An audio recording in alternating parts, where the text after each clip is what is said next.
Hi guys, welcome back with me again in this channel.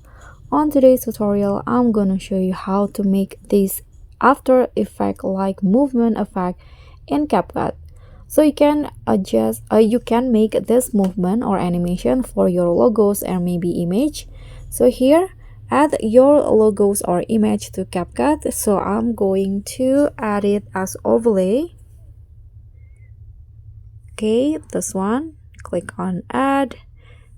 Adjust the size to your liking. Now I'm going to make it the same with the background.